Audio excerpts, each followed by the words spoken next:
할렐루야. 우리가 회복해야 될 예배가 세 가지가 있다 그랬는데, 첫째는 감사의 예배가 회복이 돼야 되고, 둘째는 아멘이 살아있는 예배로 회복돼야 되고, 세 번째는 찬양이 살아있는 예배로 회복돼야 된다. 한 주 전에 말씀드렸어요. 여러분의 삶에서 그것이 실천이 되기를 바랍니다. 오늘 또 복음의 말씀을 들음으로 여러분의 믿음이 올바르게 또 더욱 확고하게 세워지기를 바랍니다. 하나님께서 교회와 그리스도인들에게 주신 가장 귀한 선물은 바로 복음입니다. 예수 그리스도. 이 복음을 믿는 모든 세대의 모든 사람들이 복음의 사람이고 그 복음의 청직이다, 이렇게 말할 수 있습니다. 복음에 대해서 몇 가지 말씀드리면, 오늘 우리 시대의 안타까운 면이 뭐냐면은 이 복음에 대한 열정이 식어지고 사라지고 있다라는 것입니다. 1절 말씀을 다시 한번 읽어보겠습니다. 형제들아, 내가 너희에게 전한 복음을 너희에게 알게 하노니 이는 너희가 받은 것이요 또 그 가운데 선 것이라. 아멘. 바울이 고린도 교회에 복음을 전했습니다. 복음을 알게 했습니다. 이 복음이 바로 교회의 핵심이고 기독교의 진리가 바로 복음입니다. 그래서 그리스도인들은 반드시 복음을 알아야 합니다. 이 복음이 우리 유일한 구원의 메시지고, 구원받은 우리가 바른 신앙을 가지고 거룩한 삶을 살아가게 하는 원동력이 바로 이 복음에 있습니다. 우리가 평생을 성경을 연구하고 알아야 될 진리가 많지만 그 가운데서 무엇보다도 예수 그리스도의 진리를 우리가 알아야 합니다. 복음을 알아야 하는 겁니다. 만약에 복음을 알지 못하고 성경 속에서 많은 다른 어떤 진리의 학문적인 것을 깨달았다 해도 그것은 성경을 바르게 연구하고 이해하는 것이 아니다라는 말씀입니다. 복음이신 예수 그리스도를 통해서 하나님이 우리를 위해서 행하신 일, 그것을 끊임없이 우리가 배우고 알아가야 합니다. 복음은 에반젤이라고 하는데 좋은 소식이라는 뜻이에요. 이것은 라틴어에서 에반젤리움이라고 하는 이 라틴어에서 온 말입니다. 그래서 예수 믿는 사람을 가리켜서 뭐라고 그러냐면은 복음주의자, 이렇게 말을 해요. 우리를 그리스도인이라고 하는 것은 예수님을, 복음 되시는 예수님을 믿고 그분 안에서 우리의 정체성과 삶의 목적을 발견하기 때문에 그렇습니다. 우리 기독교인들이 이 복음을 떠나서는 존재할 수가 없지요. 그리스도인이라는 것은 복음과 관계되어 있는 삶이거든요. 이 복음은 우리의 생명이고 어쩌면 우리의 삶의 전부고 우리가 이 세상을 살아가야 될 삶의 이유이고 우리가 생명 있는 동안에 전해 주어야 될 확고한 메시지인 것입니다. 그러므로 예수 그리스도, 복음이신 예수 그리스도를 알고 그 복음의 능력을 성령 안에서 체험하며 우리가 살아가야 할 것입니다. 안타까운 것이 오늘 우리 많은 성도들이나 이 시대의 많은 그리스도인들이 복음을 알고 복음을 전하고자 하는 그런 열정이 사라져가고 있고 잃어버렸다라는 그런 말씀입니다. 기독교가 그러면 오늘 이 시대에 왜 필요한가라는 것을 생각해 보면은 많은 사람들이 종교라는 테두리 안에 들어와서 거기 와서 안정감을 찾고 또 자기가 원하는 것을 이렇게 얻고자 하는 그런 종교적인 성향을 가졌다라는 거죠. 종교인으로 이렇게 되어져 있다라는 것입니다. 교회 안에 있기는 하지만 복음에 대한 그 기쁨, 복음의 감격 이런 것이 내 마음에 와서 깨달아지고 믿어지지 않기 때문에 교회는 다니지만 차지도 않고 덥지도 않은 그런 종교인이 되어버렸다라는 것입니다. 고린도서를 쓴 사도 바울은 사도행전에 보면은 복음이신 예수님을 아주 극적으로 만납니다. 그래서 그가 예수님을 믿고 이 복음을 전하는 데 자신의 평생의 삶을 바쳤어요. 그는 부르심을 받을 때부터 복음을 전하는 사역자로 부름을 받았고 기독교에 대한 박해가 가장 심했던 로마 시대에 이 복음을 전했습니다. 그러나 복음을 전하고자 하는 그의 열정을 누구도 막지를 못했어요. 그것은 그가 복음에 대해서 확실하게 알았고 그 복음의 능력이 어떤 것인가를 경험했기 때문에 그는 평생을 그 복음에 붙들려서 살았습니다. 복음이 그 인생을 바꾸었어요. 그리고 그 안에 불을 붙여놨어요. 내가 평생을 살아야 될 삶이 이것이구나라고 그 인생의 방향을 결정해 놓았고 그리고 그 열정에 의해서 그가 삶을 살았습니다. 여러분, 우리는 복음을 알아야 합니다. 그래야 참된 믿음을 가질 수가 있습니다. 그 참된 예수 그리스도의 복음을 믿으면 그 복음이 우리의 삶을 바꿉니다. 내가 알고 경험한 복음을 그리고 또 전해줘야 됩니다. 그 전하는 방법 중에 하나가 뭐냐면 설교인 것입니다. 설교자들은 설교를 통해서 다른 목적을 이루려고 해서는 안 됩니다.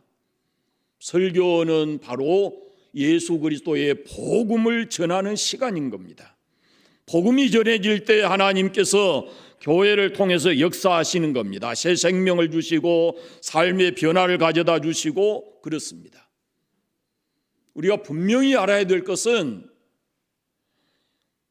교회의 다양한 프로그램이 우리에게 생명을 주는 것이 아니고 우리에게 삶을 변화시키는 것이 아닙니다.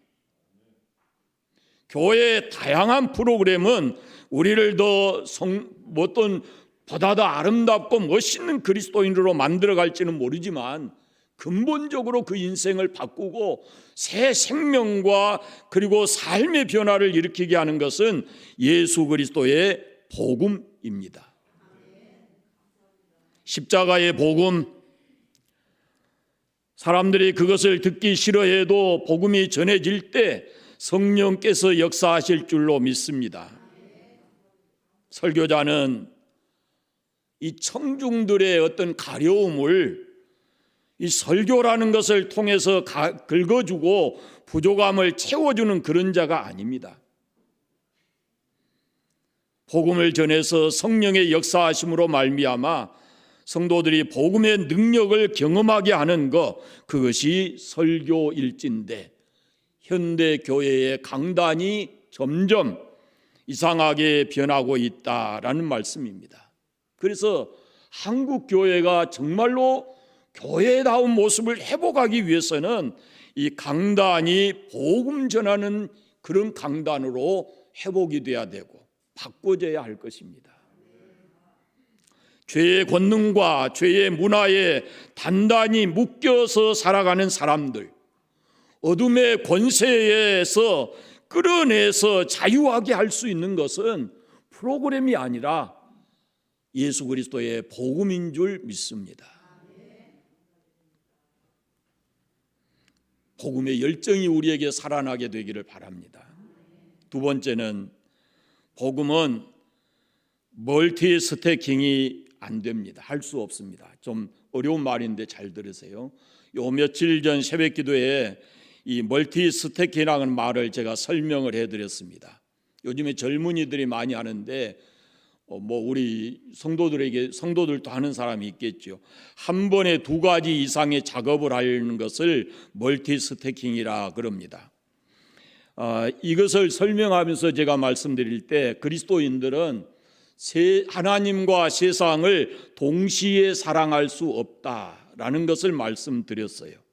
그리고 그때 스위치 스태킹도 제가 말씀드렸어요. 이 스위치 스태킹이라는 뭐냐면은 두 가지 일을 놓고 스위치를 이쪽 껐다 켰다 하듯이 이쪽 저쪽 방향을 누르듯이 왔다 갔다 하는 것이 스위치 스태킹인데, 예수 그리스도를 믿는 그리스도인들은 이 하나님과 세상을 동시에 사랑할 수 없는 멀티 스태킹도 안 되고, 또 동시에 하나님과 세상을 왔다 갔다 하는 스위치 스태킹을 해서도 안 된다는 것이죠. 하나님과 세상을 동시에 사랑할 수가 없어요. 종은 두 주인을 섬길 수가 없는 것입니다. 복음을 들은 모든 사람은 그 복음에 반응을 해야 돼요. 근데 오늘 본문에 보면은 고린도 교회에 사도 바울이 복음을 전했더니 그 반응이 어떻게 나타나냐면 복음을 받아들였습니다. 구원을 받으려면 전해진 하나님의 복음을 받아들여야 합니다. 이 받아들인다는 것을 잘 생각하십시오.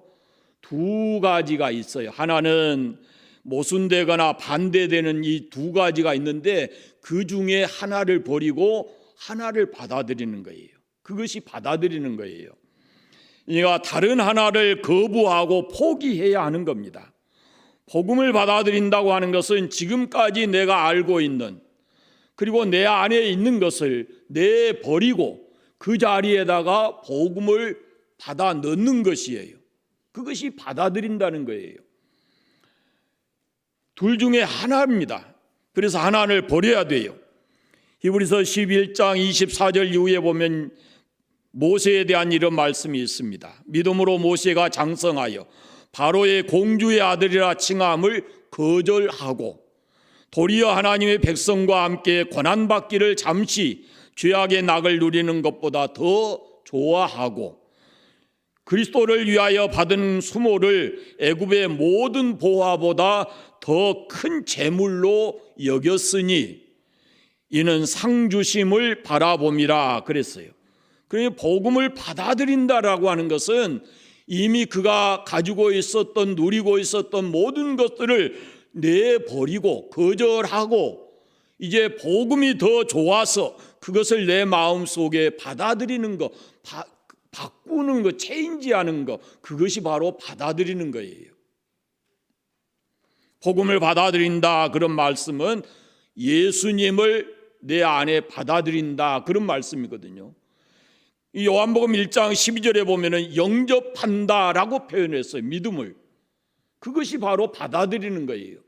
그러면 그 예수님을 어떻게 받아들여야 되냐면은 하나님의 아들이고 나의 구주로 받아들이는 거예요.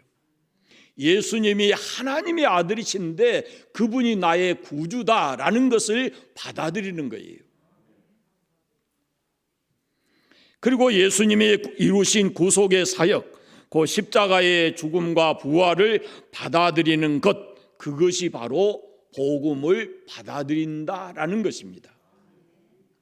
복음을 받아들인다는 말은 또 다른 말이 있는데 예수님을 나의 주로 받아들이는 거예요.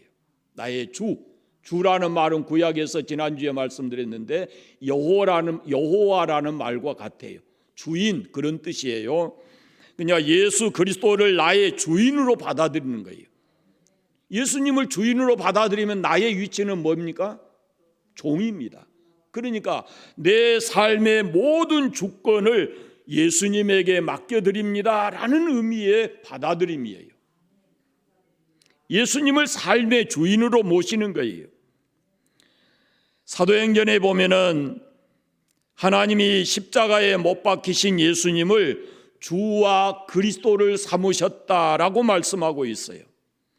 그러니까 예수님을 자기의 주로 받아들인 사람은 그 주님의 말씀에, 그 주님의 뜻에 복종하고 살아야 된다라는 말씀입니다. 곧 우리의 신앙과 삶을 주 되시는 주님 앞에 내려놓고 그분의 뜻을 따라야 된다라는 것입니다. 그것이 바로 받아들인다라는 거예요. 잘 생각하세요. 여러분, 복음이라는 것은 예수 믿는 우리의 삶의 일부가 아니에요. 일부가 아니고 있는 것에다가 또 다른 것을 하나 갖다가 보태는 것이 아니에요. 완전하게 바꾸는 거예요. 바꾸는 거. 예수 믿는 것은 우리의 삶을 더 멋지게 보이려고 하는 것이 아닙니다. 내가 이 세상을 살아가는 동안에 잠시 동안 세상에 가져다주는 두려움을 내쫓고 마음을 평안하게 하는 그런 장신구와 같은 것이 아니에요. 복음은 주인을 바꾸는 거예요.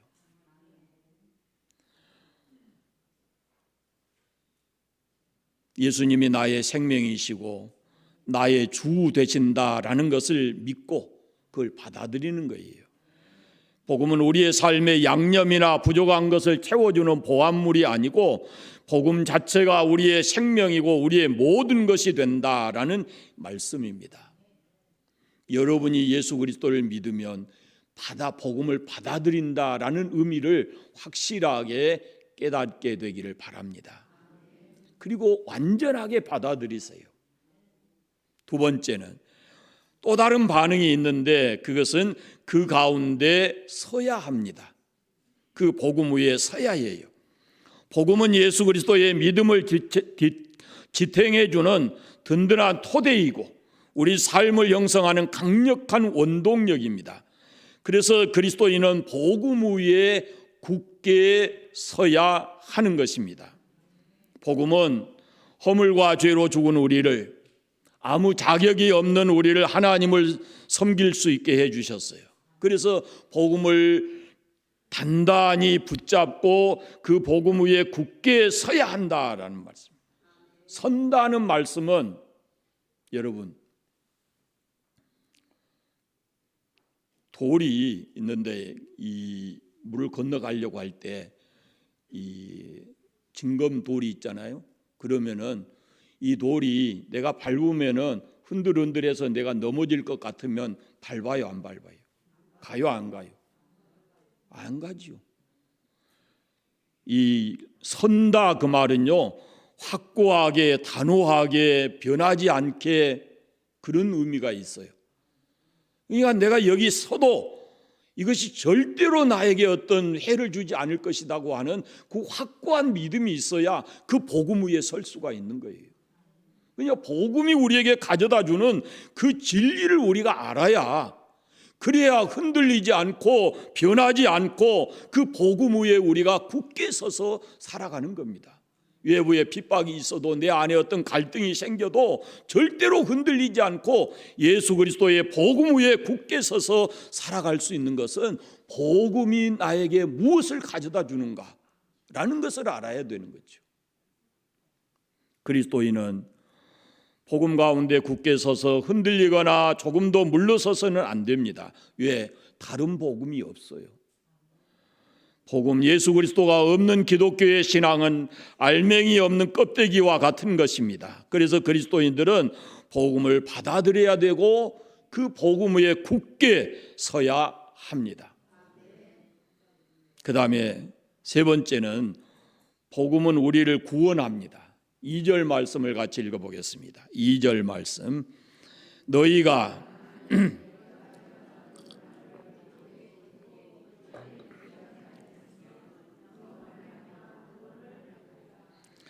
복음을 우리가 받아들이고 그 복음에 굳게 서야 할 분명한 이유는 2절에 있습니다. 이 복음이 우리에게 구원을 가져다 주기 때문입니다. 구원을 받으리라 라는 말씀은 이것은 현재, 시제형입니다. 현재입니다. 현재형. 그런데 성경에 보면은 구원을 가리켜서 과거, 현재, 미래형으로 사용된 적이 많이 있습니다. 로마서 1장 같은 데 보면은 그러므로 우리가 믿음으로 말미암아 의롭다 하심을 받았다. 이미 과거형이에요. 예수 믿는 순간에 우리가 그 믿음을 가지고 하나님 앞에 의롭게 여겨졌다, 받아졌다라는 말씀이에요. 과거형입니다. 그 다음에 복음을 믿는 사람들은 그리스도 안에서 새로운 피조물로서 그리스도의 형상을 본받아 가야 되고 닮아가야 되고 믿는 것과 아는 일에 그리스도의 장성한 분량에까지 자라나야 되고 그리고 그에게까지 자랄지라, 머리신 그에게까지 자랄지라, 이런 성경의 표현이 있어요. 계속해서 진행돼야 된다는 거예요. 그 구원의 현재형이에요. 그 다음에 그리스도인은 죄의 권세와 영향력에서 완전히 벗어나서 그리스도와 같이 영광스럽게 될 것이다. 우리가 주와 함께 영광의 자리에 있을 것이다. 이것은 우리의 구원의 미래, 확실한 보장이에요. 우리가 굳게 믿고 굳게 서야 될 복음의 가장 위대한 약속은 바로 구원입니다. 그래서 로마서 1장 10장 이런 말씀들 보면은 복음은 구원을 주시는 하나님의 능력이며 주의 이름을 부르는 자는 누구나 구원을 받는다라고 말씀했어요. 복음의 핵심이 뭐냐면 구원입니다. 구원. 다른 이름으로 다른 곳에서 얻을 수 없는 구원이 바로 예수 그리스도의 복음에 있기 때문에 영원히 사는 그 복음이, 그 생명이 예수 그리스도의 복음에 있기 때문에 그걸 우리가 다른 것과 비교해서 다른 거 이미 다 내버리고 그걸 받아야 되는 것이고 그걸 흔들리지 말고 거기 서야 되는 거지요. 사도 바울은 그 진리를 깨닫는 순간에 뭐 했어요? 자기가 가지고 있는 모든 세상 지식과 그 모든 것들을 배설물로 여기고 오직 그 복음을 보배롭게 생각을 했어요. 그것이 복음이에요. 베드로 사도가 베드로전서에서 믿음의 결국은 곧 영혼 구원이다 이렇게 말씀하고 있습니다. 구원은 하나님이 복음 대신 예수 그리스도를 통해서 그 백성들에게 주신 가장 큰 선물이에요. 하나님이 예수님을 이 땅에 보내신 궁극적인 목적이 뭐냐면은 바로 우리를 구원하시려고 보내신 거예요. 우리는 본성적으로나 행위적으로나 죄인입니다. 에베소서 보면은 영적으로 죽어 있었고 결과적으로 우리가 그 영원한 죄의 형벌을 감당할 수밖에 없었습니다. 그러나 이제는 하나님이 그 아들의 피를 값주고 우리를 구원하셨어요. 경건하지 않고 하나님과 원수된 우리를 대신해서 예수님이 십자가에 죽으셨어요. 그래서 전에 멀리 있던 너희가 이제는 복음이신 예수 그리스도를 통해서 하나님 안에 가까이 하나님과 가까워졌고 예수 그리스도 안에 우리에게 있다. 그리고 하나님께서는 너희는 내 가족이다 라고 말씀을 하시는 겁니다. 그것은 바로 하나님의 풍성한 의뢰를 따라서 예수님의 피로 말미암아 우리가 속량 곧 죄의 사함을 받았기 때문에 이루어지는 겁니다.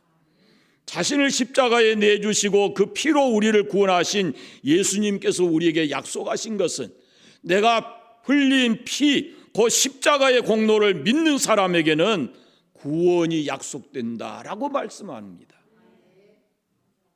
여러분, 우리가 세상 살면서 많은 것들을 듣지만 종교적인 얘기도 많이 듣지만 속지 마십시오. 복음은 여러 개가 아닙니다. 복음이 아닌 것이 교회를 얼마나 많이 흔들려고 합니까? 속지 마셔야 합니다. 이 복음을 믿고 구원받은 성도들은 이 복음 위에 교회를 굳게 세워가야 합니다. 성도는 복음을 받아들이고 그 복음 가운데 굳게 서야 합니다. 그리고 이 교회는 그 복음의 위에 세워져서 굳게 지켜야, 복음을 굳게 지켜야 합니다. 다시 2절을 한번 읽어보겠습니다. 너희가 만일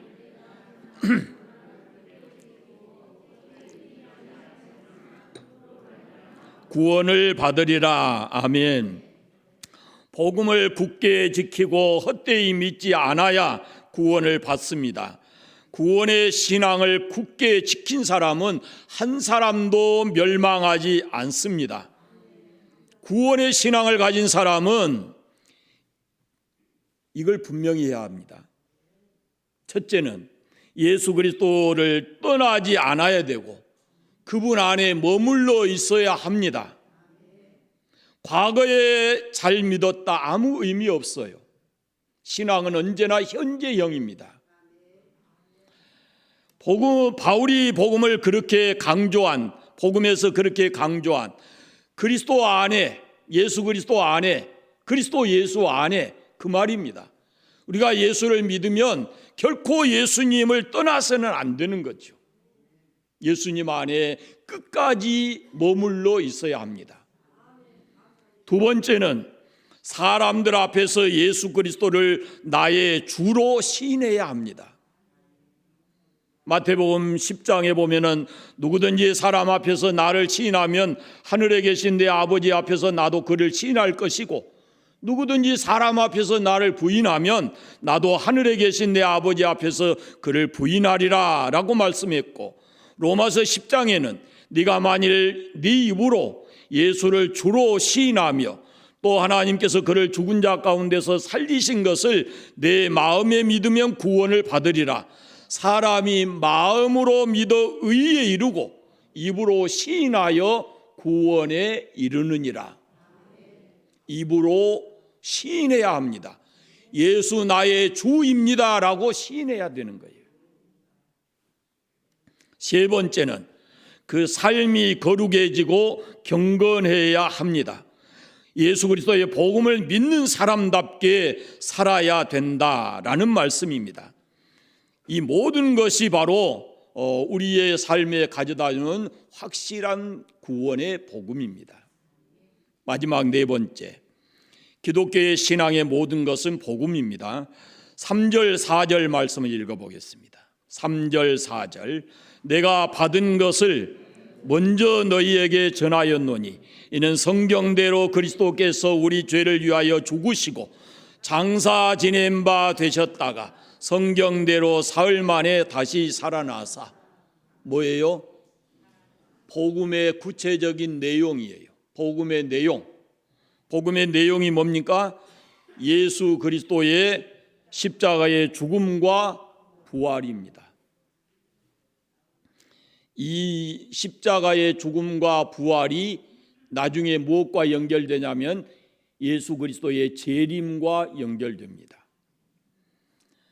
우리가 이 십자가의 복음과 부활의 복음을 회복해야 합니다. 우리의 신앙 속에 이 두 가지를 회복해야 합니다. 이 신앙의 두 기둥입니다.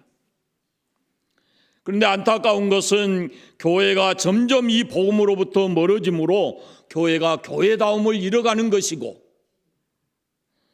성도들이 안타깝게도 이 복음을 너무 하찮은 시각으로 바라보고 그것에 대한 진리와 능력을 경험하지 못하고 있는 겁니다. 그래서 다시 이 복음이 회복돼야 됩니다. 목회자는 사명감을 가지고 열정적으로 이 복음을 가르쳐야 되고 선포해야 되고, 성도들은 이 복음에 대한 갈급한 심령을 가지고 듣기 원하고 배우기를 원해야 되는 겁니다. 교회 10년 다녀도 복음에 대한 확고한 그런 신앙이 세워져 있지 않으면 언젠가는 그 삶의 토대가 흔들릴 때 그 신앙이 흔들리고 뒤로 물러가서 그리스도를 떠나는 사람들이 얼마나 많은가라는 것입니다.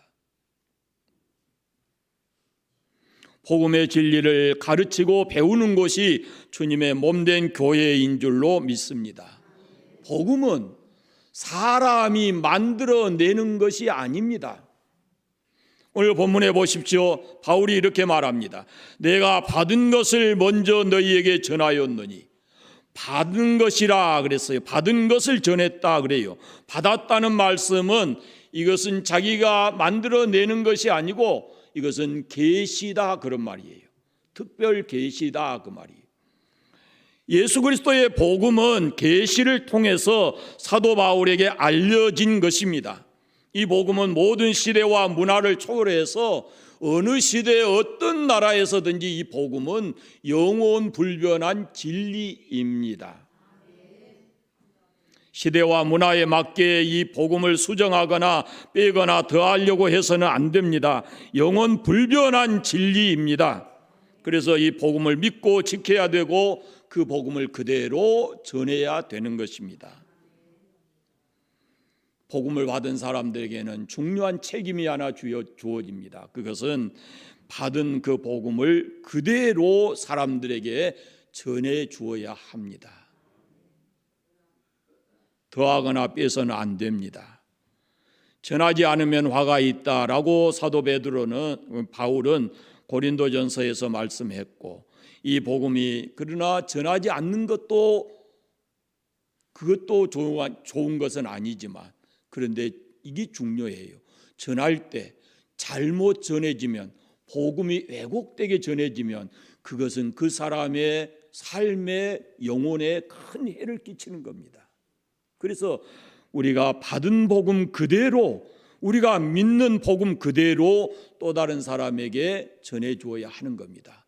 우리는 성경대로 믿어야 되고 그 믿음을 그대로 믿는 것을 전해 주어야 하는 겁니다. 우리가 믿어야 할 복음은 예수 그리스도의 십자가의 죽음과 부활이고, 우리가 전해 주어야 될 복음도 바로 예수 그리스도의 십자가의 죽음과 부활입니다.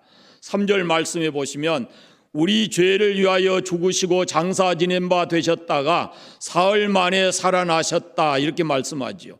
그리스도께서 우리 죄를 위해서 죽으셨다라는 말씀은 우리 죄를 대속해 주셨다라는 말씀이에요. 속죄, 우리의 죄를 위해서 죽으셨다. 그 다음에 사흘 만에 살아나사, 그 말은 그분이 살아나셨다는 것은 그분 안에 영원한 신성이 있다는 것의 증명이고, 그리고 그분 안에서 우리가 속죄가 이루어져서 우리로 하여금 영원히 산다라는 영생에 대한 보증입니다. 그것이 십자가의 죽음과 부활이라는 의미에 우리가 그 복음을 믿는다면 그 두 가지 사실을 믿어야 되는 거죠.